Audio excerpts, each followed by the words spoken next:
Qué gusto poderlos ver, qué alegría que nos puedan acompañar.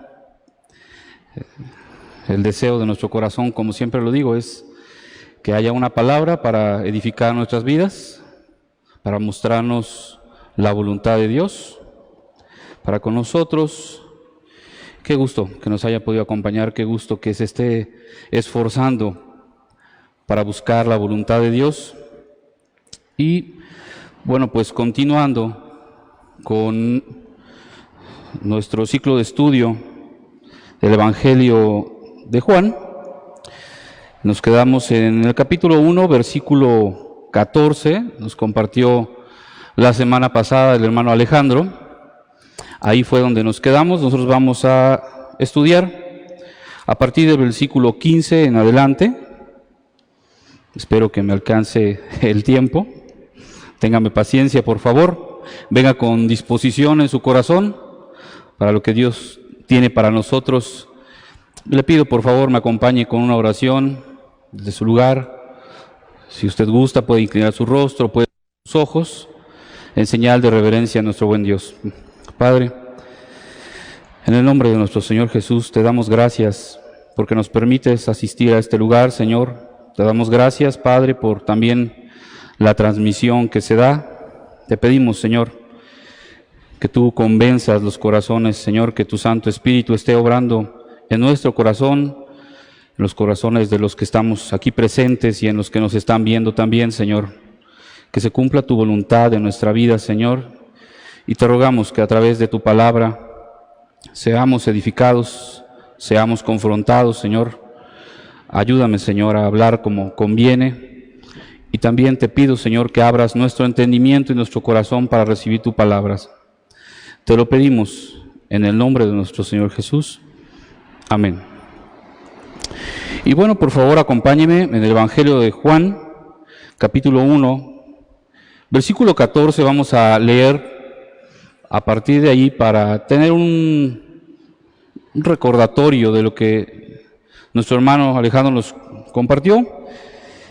Evangelio de Juan, capítulo 1, versículo 14, dice: Y aquel verbo fue hecho carne, y habitó entre nosotros, y vimos su gloria, gloria como del unigénito del Padre, lleno de gracia y verdad.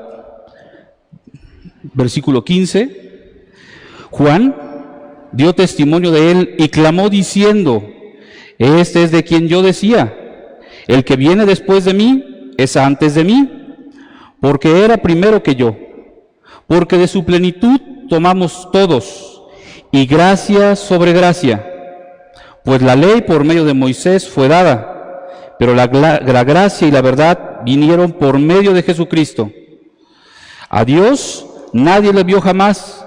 El unigénito Hijo, que está en el seno del Padre, Él le ha dado a conocer. Son los versículos que vamos a estudiar. Y vamos a comenzar porque es algo muy, muy profundo, hermanos. Es algo que cuesta trabajo. Desde nuestro escaso entendimiento le tenemos que estar pidiendo mucho a Dios para poder compartir versículos tan profundos que trae la Escritura. Hay verdades muy sencillas que entendemos muy rápido, ¿verdad? Pero hay otras cuestiones que son de las profundidades del corazón, del pensamiento de Dios. Pero como bien lo decía nuestro hermano Alejandro, el pensamiento de Dios fue expresado a través del verbo. ¿De quién? De nuestro Señor Jesús. Ahí podemos ver el pensamiento y la disposición que ha tenido Dios para con los hombres, para poder tener esa comunión de nuevo, para poderse reconciliar con el hombre, como decía nuestro hermano Alejandro. Esa es la disposición que mandó a su Hijo. Entonces, son cuestiones muy profundas. Voy a tratar, con la ayuda de Dios, de hacerlo de una manera sencilla, lo más sencilla posible para que lo podamos comprender. No es nada fácil. Y dice el versículo 15, Juan dio testimonio de él y clamó diciendo, algo importante. Dice, Juan dio testimonio de él y clamó diciendo. Aquí encontramos un principio acerca de cómo podemos compartir el Evangelio. con fuerza, clamando. El clamar también significa gritar, hablar con voz fuerte, con esa pasión, con esa disposición, con esa fuerza y con ese valor, porque podemos ver todo lo que les predicaba Juan a las personas en ese momento. Es un principio que podemos tomar en cuenta y dice, este es de quien yo decía, sí, el que viene después de mí. Juan el Bautista comenzó su ministerio públicamente antes que Jesús. Él era la voz que clama en el desierto diciendo, preparad camino al Señor, enderezad sus sendas. Él era el heraldo que proclamaba la llegada del Salvador a las personas para arrepentirse y preparar su corazón para recibirlo. Eso es lo que nos está diciendo aquí, el que viene después de mí, porque él comenzó, por así decir, públicamente el ministerio antes. A continuación dice, es antes de mí, el que viene después de mí es antes de mí, porque era primero que yo. Con estas palabras lo que hace Juan el Bautista es reconocer la preexistencia y la preeminencia de Jesús. Es decir, Juan reconoce que Jesús existía antes que él y que es primero que él. Eso lo vemos en el versículo 1 y 2, dice, del Evangelio. En el principio era el Verbo, y el Verbo era con Dios, y el Verbo era Dios. La preeminencia, primero que todos. Y este era en el principio con Dios. Físicamente no se había manifestado, pero Juan lo reconoce y lo dice. Él ya existía en la eternidad junto con Dios y tiene la preeminencia, tiene el primer lugar sobre todas y todas las cosas. Él tiene la primera. Sobre todo porque había en ese tiempo todavía grupos que le podían rendir culto al mismo Juan el Bautista. Entonces lo que hace él es decir, no, momento. Él existía desde la eternidad y él es mucho más grande que yo. Recordamos, ¿verdad? Que dice que él no era digno ni siquiera de desatar las correas de sus sandalias, ¿verdad? Versículo 16 dice, porque de su plenitud tomamos todos y gracia sobre gracia. Porque de su plenitud tomamos todos. Todos podemos tomar o ser partícipes de la plenitud de aquel que está lleno de gracia y verdad. Todos podemos tomar o ser partícipes de la plenitud de aquel que es lleno de gracia y verdad. En Jesús habita la plenitud de Dios. Por cuanto agradó al Padre que en él habitase toda la plenitud, dice Colosenses capítulo 19, porque en él habita corporalmente toda la plenitud de la deidad. Colosenses 2:9. Jesús se manifestó, por medio de Jesús se manifestó todo lo que Dios es. Por medio de Jesús Dios manifestó toda su compasión. Por medio de Jesús Dios manifestó su piedad.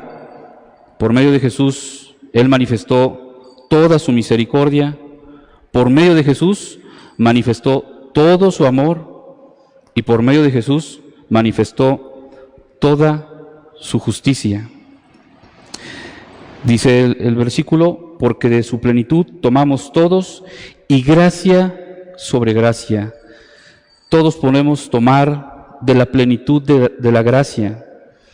Los incrédulos, los que no se han arrepentido, por medio de Jesús pueden acceder a la plenitud del perdón de sus pecados y a la vida eterna.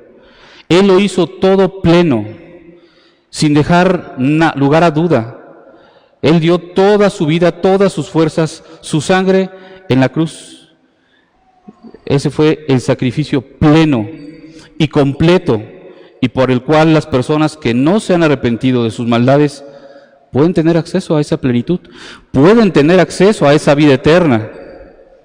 Nosotros, los convertidos, los que nos hemos arrepentido, también podemos tener acceso a la plenitud y recibir la plenitud de la gracia necesaria para nuestras vidas. Él provee de la plenitud de su gracia para todas nuestras necesidades. Es importante que eso lo estemos recordando. Él nos puede proveer de la plenitud de su gracia. Cuando hablamos de plenitud, la palabra aquí en la Escritura nos quiere decir estar llenos, estar rebosando. En algunos significados dice estar repleto, estar relleno de la plenitud. ¿Se puede dar cuenta? Cuando habla de plenitud, está hablando de eso, de que está rebosando, completamente lleno, completo. Y todos nosotros tenemos acceso a esa plenitud y gracia. Dice la parte final del versículo 16, porque de su plenitud tomamos todos y gracia sobre gracia. ¿Qué quiere decir esto? Significa que esa gracia sobre gracia es una constante e inagotable provisión de la gracia de Dios en las diferentes circunstancias y dificultades que pasamos. Lo voy a repetir. Eso de gracia sobre gracia es una constante y inagotable provisión de la gracia de Dios en las diferentes circunstancias y dificultades que pasamos. Necesitamos de una gracia por otra gracia en nuestra vida, ¿verdad? Para explicarlo mejor, quisiera poner un ejemplo un poco burdo, pero espero que sea claro. En la abundancia, en la prosperidad, yo necesito de la gracia de Dios. ¿Por qué? Porque en la abundancia y en la prosperidad fácilmente los seres humanos nos podemos olvidar de Dios. Cuando está saliendo todo bien, cuando todo me está saliendo perfecto en la familia, en el trabajo, económicamente, tendemos a olvidarnos de Dios, ¿verdad? Por eso necesito esa gracia de Dios que me ayude a mantenerme en el lugar y en la posición que debo estar. No poniendo mis ojos en la prosperidad, no poniendo mis ojos tal vez en lo económico. Por eso necesito de la gracia de Dios para que me sitúe en el adecuado lugar. Por otro lado, si hay escasez, si hay pobreza, si hay problemas que le podemos decir, si hay circunstancias adversas, necesito de la gracia de Dios. ¿Por qué necesito de la gracia de Dios? Para no quejarme. Primeramente para no quejarme. También para no dejar de tener fe. Necesito esa gracia de Dios para mantenerme en fe. Necesito esa gracia de Dios para no desanimarme.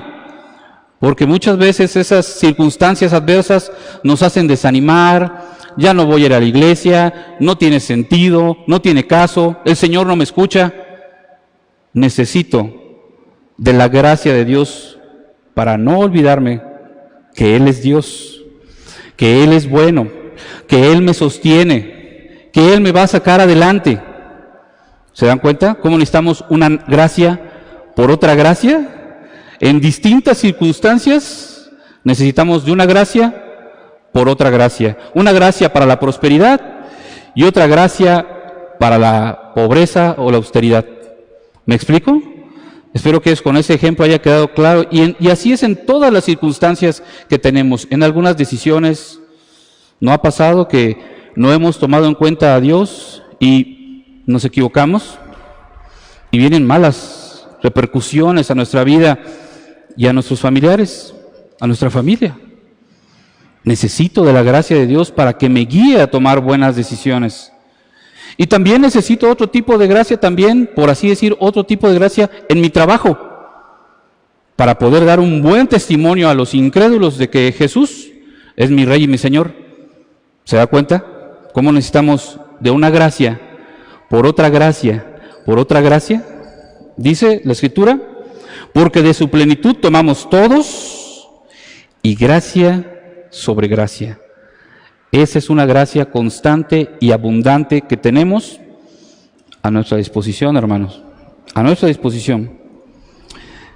Pero si tenemos esa gracia abundante Y la plenitud de Dios manifestada a través de Jesús, esa ayuda, cuando se está hablando de la gracia es esa influencia divina de Dios en el corazón de la persona, del hombre, y que aparte se refleja.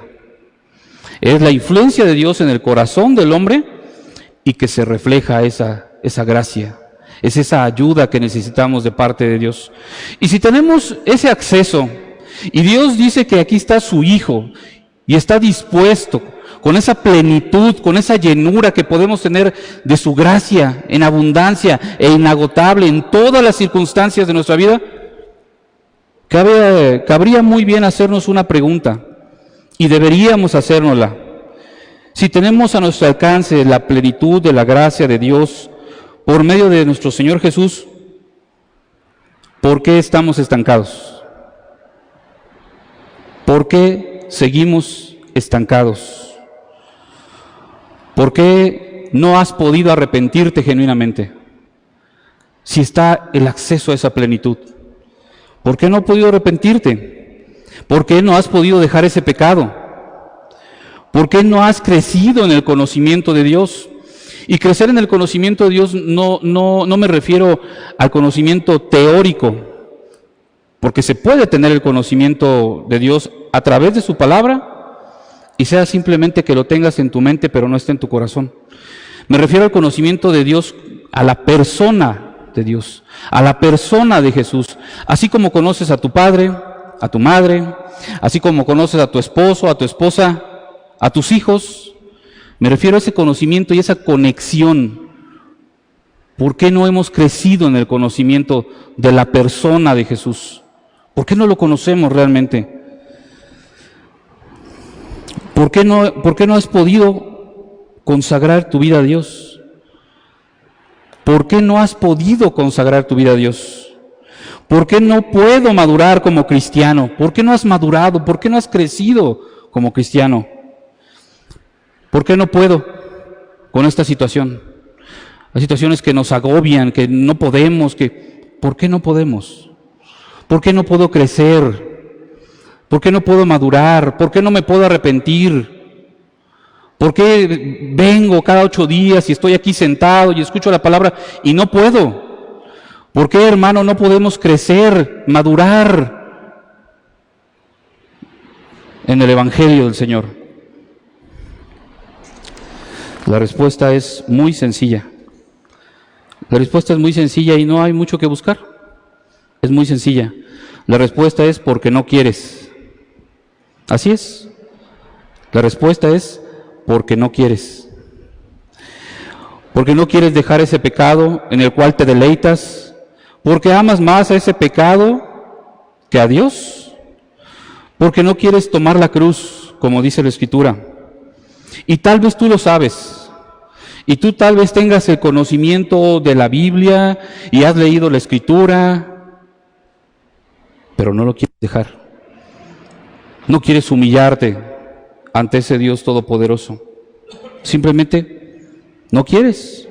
Te sientes autosuficiente y crees que no necesitas a Dios.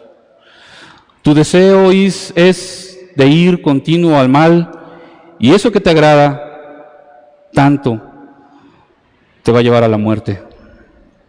Eso que te agrada tanto te va a llevar a la muerte. ¿Por qué no has podido arrepentirte genuinamente y consagrar? Es porque no quieres. Hermano, hermana, ¿por qué no has podido crecer en el conocimiento de Dios y madurar? ¿Por qué seguimos batallando con las mismas cosas? La respuesta es la misma. Porque no quieres. Por eso sigues batallando con lo mismo. Por eso no has podido crecer. La respuesta es porque no quieres. No quieres tomar la cruz. No quieres el sacrificio. Hoy, con una sutileza increíble, en la iglesia se ha filtrado el pensamiento del mundo de, con el menor esfuerzo, conseguir las cosas. Y esa no es la vida cristiana. Con el menor esfuerzo, estamos creando una generación de, las personas lo dicen, no quiero ofender, pero así lo dicen esa generación de millennials, Y se ven, yo creo que han visto las definiciones hacia esa generación, y es con el menor esfuerzo posible. Ya no puedes decirles nada porque hasta se ofenden, ¿verdad? Es difícil llegar a decirles algo porque luego son jóvenes, y ya no tan jóvenes algunos, que fácilmente se ofenden, casi me estás ofendiendo. No les puedes llamar la atención porque ya no se puede. No quieren el esfuerzo y el sacrificio que cuesta obtener cosas en el mundo. Pero ese pensamiento se ha filtrado en la iglesia con una sutileza. Dicen en mi pueblo que como la humedad se ha estado filtrando, ¿verdad? ¿Y qué pasa, hermano? No quieres sacrificarte. No quieres darte. Es posible que ya estemos acomodados a una religión sin esfuerzo, que para ti o para mí baste con poner una silla, levantar otra, que para ti baste con lavar un baño, poner un cable, pero sigues sin dar frutos dignos de arrepentimiento. Unas cuantas obras, mi hermano, no son suficientes para glorificar a Dios. Dice la Escritura, porque debiendo ser ya maestros, ¿te das cuenta, hermano? Tú deberías estar enseñando a los más chicos. Se lo hablo sobre todo a los que tienen aún más años, más tiempo. Debiendo ser ya maestros. Después de tanto tiempo, tenéis necesidad de que os vuelva a enseñar cuáles son los primeros rudimentos de las palabras de Dios. Cuando habla de rudimentos, está hablando de lo básico.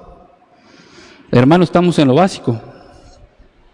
Ya después de cuánto tiempo deberíamos ser maestros y estamos en lo básico.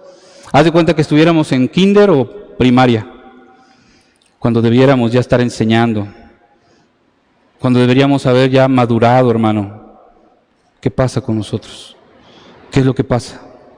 Cuando vemos a un niño, nuestro hijo, nuestro bebé, y vemos que no crece, que a lo mejor su cuerpo no asimila los nutrientes, que no está teniendo, no sé, yo no soy médico, esas tal vez hormonas de crecimiento, no sé, yo no soy médico, pero si vemos alguna deficiencia en su organismo, lo llevamos al doctor, ¿verdad? Lo llevamos a curar, a que le hagan estudios, a ver qué tiene mi hijo, porque no está creciendo. Y vamos a la cura inmediatamente. Y nosotros, hermano, nosotros tal vez seguimos siendo niños fluctuantes, niños en el conocimiento de Dios, debiendo ser ya maestros. Es necesario que nos vuelvan a hablar los principios básicos. Deberíamos estar preocupados, hermano. Deberíamos estar muy preocupados por nuestro crecimiento. Tal vez sea, en vez de ser ya hombres maduros, seamos jóvenes, adolescentes en el Evangelio. Y también es algo que se da en el mundo, ¿verdad?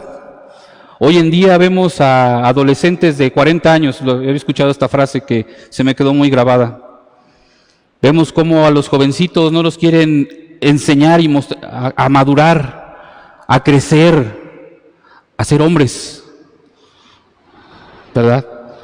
Seguimos teniendo jovencitos de 30 años y eso mucho es la responsabilidad, por supuesto, de los padres. Padres y madres, estoy hablando de los dos. Pero en nuestro caso, debería preocuparnos mucho. ¿Por qué no estamos creciendo? Tiene que haber un cambio notable en tu carácter, hermano. ¿Sigues batallando con tus ídolos? ¿Sigues lidiando con tu pereza? ¿Sigues luchando con tu egoísmo, con tu soberbia? ¿Sigues batallando con tu falta de sujeción? ¿Sigues batallando con tu falta de amor? Hay una parte, hermanos, hay una parte que nos toca a nosotros hacer y que es precisamente lo que no queremos hacer. Porque a veces podemos decir, es que yo me esfuerzo, es que yo intento, es que yo trato, pero... Y las cosas que están a tu alcance, no las haces. Y a veces pareciera algo muy sencillo, ¿eh? Una de ellas es orar. No queremos orar. A veces ni ganas tenemos de orar. No queremos orar. No queremos poner ese esfuerzo, nos cuesta mucho orar, a veces ni lo queremos hacer, nos cuesta mucho levantarnos temprano para ser llenos de la plenitud de Cristo. Y pareciera algo sencillo. Yo no estoy diciendo aquí que no tengas otras actividades y otras ocupaciones y de pronto te cueste trabajo, pero si tú quisieras, lo hicieras. Pero sí podemos, por ejemplo, trabajar hasta muy tarde, o podemos quedarnos viendo la televisión o el internet, ¿verdad? Las famosas redes sociales, ahí sí podemos desperdiciar nuestro tiempo, ¿verdad? Ahí sí nos podemos pasar horas y horas chismeando. Porque yo veo que muchos, no estoy diciendo que yo no ocupo las redes sociales, o no te estoy diciendo que yo no suba un mensaje, los que me conocen saben que sí. Pero el propósito es para la edificación de las personas, no para mostrar muchas veces una falsedad, una felicidad que no existe. Yo creo que ese sería el propósito, ¿no? Para la edificación. No estoy diciendo que esté mal, que uses internet, pero que lo uses con sabiduría. Pero ahí sí te puedes pasar horas entreteniéndote en las famosas series. Ahí sí puedes pasar mucho tiempo viendo las series, las famosas series, o las películas, ¿verdad? Y no podemos hacer un espacio para orar con Dios. No podemos hacer un espacio para orar con Dios. Podemos hacer muchas otras cosas y no dormir temprano. No podemos hacer a un lado todas estas cosas para levantarnos de madrugada, y estar a solas con Dios. Podemos hacer muchas obras, hermano, las que sean, podemos hacer muchas obras, incluso que nos agraden, que nos convengan. Muchas obras podemos hacer. Hay veces que hay disposición hasta para eso. A ver, dígame, hermano, ¿yo qué hago, no? Pero que te pongas de rodillas ante Dios y que estés buscando de su presencia, orar, eso no lo puedes hacer. Otra de las cosas que nos correspondería a nosotros es leer y estudiar la Escritura. Es otra de esas cosas que no podemos hacer. Cuando somos jóvenes, ¿te acuerdas de esa juventud? Y bueno, hay aquí también jóvenes y jovencitas. Cuando somos jóvenes, nos esforzamos y hasta nos desvelamos, sacrificamos muchas cosas con tal de alcanzar ese título o esa meta. ¿Verdad que sí? ¿Verdad que sí nos esforzamos para eso? Los que tuvieron la oportunidad de estudiar o que están estudiando, venían el tiempo de exámenes y ahora sí a estudiar, ¿no? Y es más, hasta nos juntamos, hasta hacemos equipos o grupitos, ¿verdad?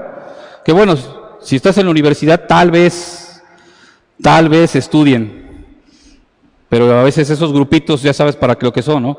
Para platicar, incluso para tomar, para estar haciendo todo menos estudiar. No estoy diciendo que haya personas que sí lo hagan, pero fíjate la disposición que hay para estar reunidos. ¿Por qué no nos reunimos así para leer la Escritura? ¿Por qué no te organizas con ese ímpetu, con esas fuerzas para leer la palabra de Dios? ¿Por qué para eso dices, no tengo tiempo, tengo tarea? Pero cuando queremos alcanzar una meta, nos esforzamos, nos desvelamos, sacrificamos hasta salidas. No, este fin de semana no puedo salir. No, este fin de semana sí voy a estar ocupado porque estoy en periodo de exámenes. Te quiero decir una cosa, todo el tiempo estamos en periodo de exámenes también los cristianos. Todo el tiempo necesitamos estar estudiando la Biblia.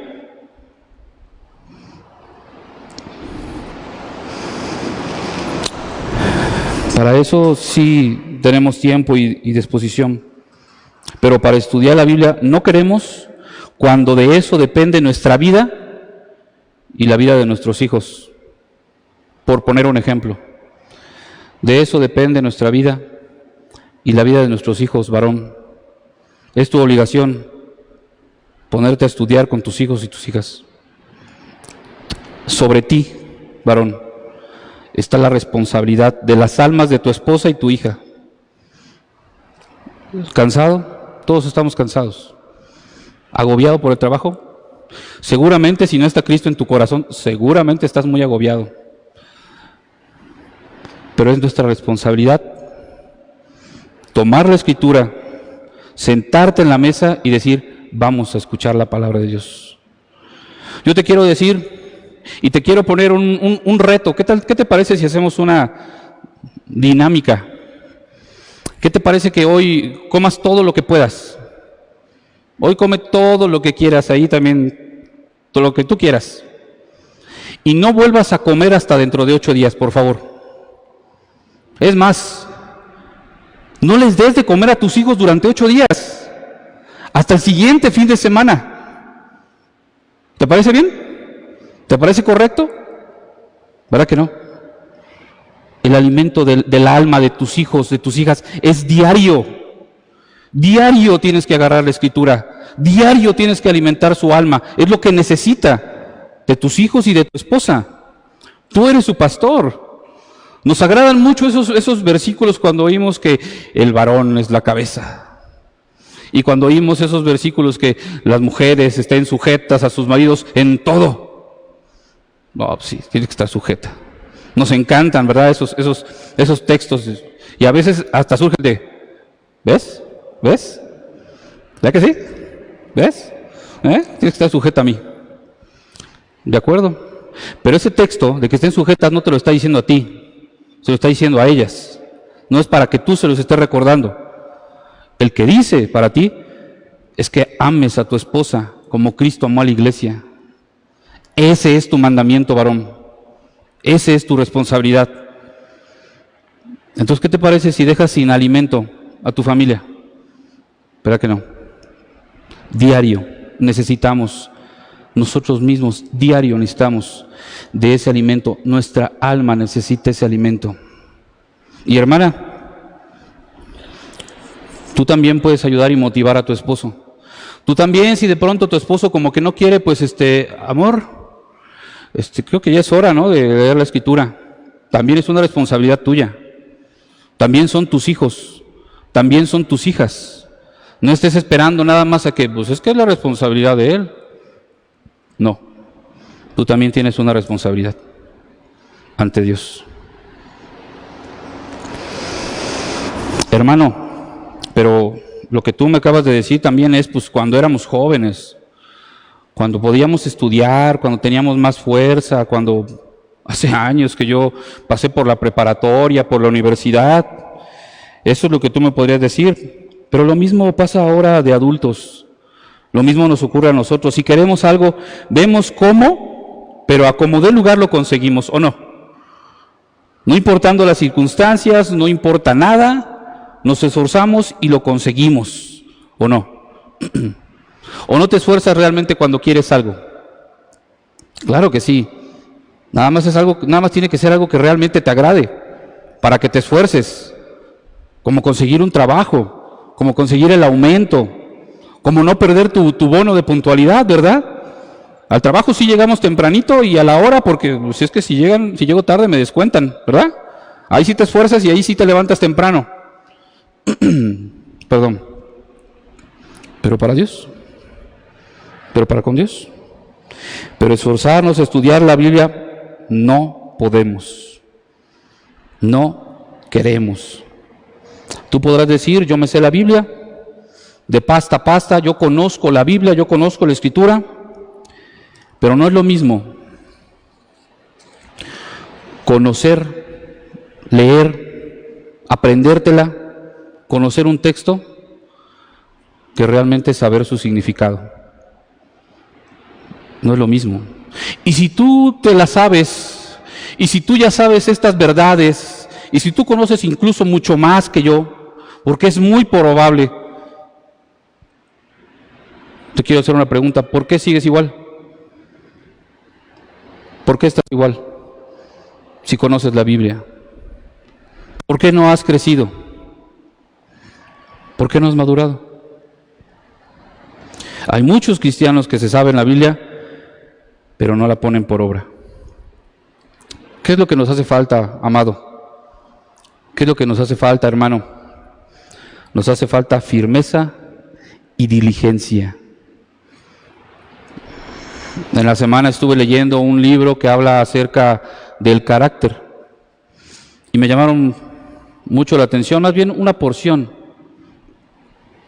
no que lo estuve leyendo todo, una porción donde habla de la firmeza y la diligencia. Y les voy a leer las definiciones que tiene este libro. Dice: la firmeza es ver los obstáculos imposibles como oportunidades para clamar por la intervención sobrenatural de Dios. Se lo voy a repetir. Firmeza es ver los obstáculos imposibles como oportunidades para clamar por la intervención sobrenatural de Dios. Tú lo ves el obstáculo y claro, tienes que ir a Dios y tener esa constancia. Y la diligencia es aceptar cada tarea como una asignación especial del Señor y usar todas mis energías para realizarla rápida y eficazmente. Esa es la diligencia. Nos hace falta firmeza y diligencia, hermano. Debemos arrepentirnos por no darle la importancia, o más bien por no darle toda la importancia que tiene el buscar a Dios y su plenitud. Amada persona, amado hermano, nosotros solos no vamos a poder. Necesitamos de la gracia de Dios, pero también hacer lo que nos corresponde y buscar la plenitud de Él.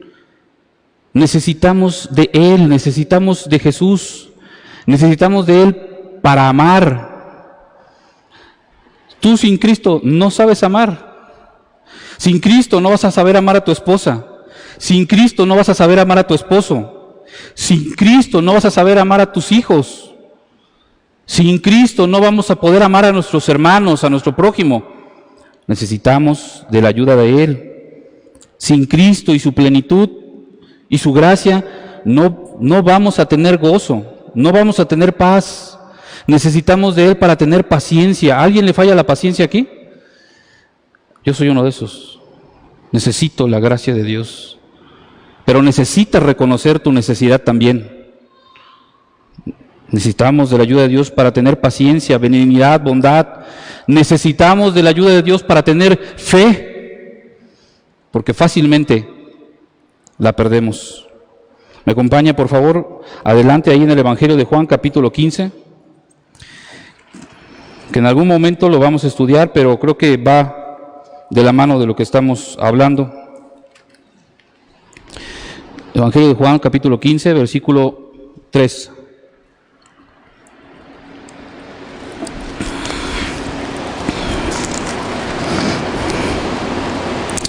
Y dice: ya vosotros estáis limpios por la palabra que os he dado. ¿Te das cuenta, hermano? Has escuchado su palabra. Ya vosotros estáis limpios por la palabra que os he dado. También, amado, tú la has escuchado. Permaneced en mí y yo en vosotros. Como el pámpano no puede llevar fruto por sí mismo, ¿te das cuenta? Por sí mismo tú no puedes. Si no permanece en la vid, así tampoco, vosotros, si no permanecéis en mí. Versículo 5, yo soy la vid, vosotros los pámpanos. El que permanece en mí y yo en él, este lleva mucho fruto. Porque separados de mí, nada podéis hacer. ¿Te das cuenta? Separados de él, no vamos a poder dar fruto. Hay cosas que le corresponden a Dios y hay cosas que nos corresponden a nosotros. Fíjate que dice más adelante: el que en mí no permanece será echado fuera como pámpano y se secará, y los recogen y los echan en el fuego y arden. Si permanecéis en mí y mis palabras permanecen en vosotros, pedid todo lo que queréis y os será hecho. ¿Te das cuenta que si tú estás permaneciendo en Cristo, buscándole, pidiéndole de esa gracia, pidiéndole de esa plenitud, Él te lo va a dar? Pero aquí también hay una advertencia: el que en mí no permanece será echado fuera como un pámpano y se secará, y los recogen y los echan al fuego y arden. ¿Esto qué significa? Que si tú no estás buscando de Cristo para tu vida, que si tú no estás buscando esa plenitud y esa gracia, vas a ser destruido. Esa es la verdad. Ese es el Evangelio. Cristo vino a morir por los pecadores. Cristo se sacrificó y se entregó en la cruz voluntariamente. Fue crucificado y fue asesinado en la cruz y resucitó al tercer día. Y todos tenemos acceso a Él por medio de arrepentimiento y fe en Él. Pero el que no quiera arrepentirse, el que no quiera tener fe, el que no busque también de esa fe, será desechado por Dios en el juicio. Esa es la verdad. En el mundo las personas buscan satisfacer su vida por medio de logros. ¿Sí te das cuenta? Que eso es una constante y ahora más.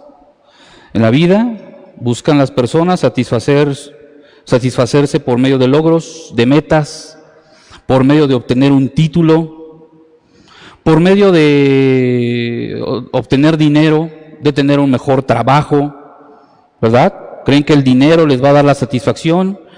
Buscan satisfacerse por medio de viajes, de una casa, buscan satisfacerse por medio de un auto, satisfacerse por medio de un trabajo, buscan satisfacción por medio de un hombre, de una mujer, en el mejor de los casos casándose, en el peor de los casos pasando de un hombre a otro y a otro, o pasando de una mujer a otra, y buscan satisfacerse de esas maneras. Pero esto no da la satisfacción total. Incluso buscan satisfacerse por medio de hijos. ¿También? Creen que el llegar a tener un hijo va a ser la plenitud y la satisfacción. Ahora sí voy a estar completo. Ahora sí voy a tener ya todo lo que deseaba. Y te quiero decir que no. No vas a encontrar la satisfacción en un ser humano. No vas a encontrar la satisfacción en un hombre o una mujer. No vas a encontrar la satisfacción en un hijo. Porque somos hombres que fallamos, ¿verdad? No estoy espantando a nadie, pero tú sabes lo que pasa en el matrimonio. Tu esposo o tu esposa tienen defectos, y si algún día dijiste, con él voy a tener la plenitud de mi vida, difícilmente, a menos de que Cristo sea el fundamento de ese matrimonio. A menos. De lo contrario, vas a seguir buscando y nunca vas a sentirte satisfecho. ¿Por qué? Porque no tienes a Dios en tu vida. Hagas lo que hagas, no te vas a sentir pleno. Porque Jesús no está habitando en tu corazón. Puedes buscar, puedes seguir intentándolo, puedes seguir esforzándote y nunca te vas a sentir pleno. Es mentira lo que luego dicen, es que soy pleno y soy feliz en este momento. Tal vez en ese momento, ¿no? Tal vez en ese momento sí, porque lograste el ascenso, porque lograste consolidar una familia, tal vez, pero es momentáneo. Porque luego hay circunstancias que hacen que las mismas familias se desintegren. ¿Y dónde está la plenitud? La plenitud solo está en Cristo. Solo vas a llegar a ser pleno con Cristo. ¿Por qué no vas al trono de gracia para encontrar el oportuno socorro? ¿Por qué no vas de rodillas a buscar la plenitud y gracia de Dios por medio de nuestro Señor Jesucristo? Bienaventurados los que guardan sus testimonios y con todo el corazón le buscan. Salmo 119:2. Bienaventurados, muy bendecidos los que están buscando a Dios, muy bendecidos los que buscan en su palabra, los que guardan su palabra y lo buscan con todo su corazón. Muy bendecidos vamos a ser. Jesús está dispuesto. Él es la fuente inagotable de gracia y perdón. Te repito, solamente en Él vas a encontrar la plenitud. Jeremías 33 dice, clama a mí. Así es como debemos ir a Dios, clamando. Clama a mí y yo te responderé y te enseñaré cosas grandes y ocultas que tú no conoces. No conocemos la plenitud. No sabemos lo que significa. Tal vez toda tu vida te la has pasado buscando y tratar de llenarte con otras cosas materiales, superficiales, terrenales, y te sientes igual de miserable. Pero dice la Escritura, clama a mí y yo te responderé y te enseñaré cosas grandes y ocultas que tú no conoces. Él lo puede manifestar a ti. Luchemos día a día para buscar la plenitud y gracia de nuestro Dios, porque de su plenitud tomamos todos y gracia sobre gracia tenemos en Cristo Jesús, nuestro Señor. Amén. Pues esto es todo, es lo que les quería compartir. Tal vez no abarcamos todo lo que es, porque es una enseñanza muy profunda. Intenté y le pedí a Dios que fuera de una manera sencilla, clara, pero recordemos que de esa plenitud podemos tomar todos, de esa plenitud manifestada a través de Cristo y recibir gracia en todas las circunstancias de nuestra vida. Amén. Vamos a cerrar nuestros ojos para dar gracias a Dios por su palabra. Padre, te agradecemos, Señor, por tus bendiciones, te agradecemos por tus misericordias que se renuevan a cada mañana. Ayúdanos, Señor, a valorarlas. Ayúdanos, Señor, a escuchar. Te pedimos que tú grabes las palabras en nuestro corazón, que tú nos hagas entender, Señor, que solamente la plenitud está en ti, Señor Jesús, y que tenemos acceso a esa plenitud inagotable, a esa fuente inagotable, Señor, y constante de gracia para nuestra vida. Ayúdanos, Señor, a entenderlo. Te rogamos que continúes obrando en nuestro corazón para tu gloria y para tu honra. Te lo pedimos y te damos gracias en el nombre de Cristo Jesús. Amén.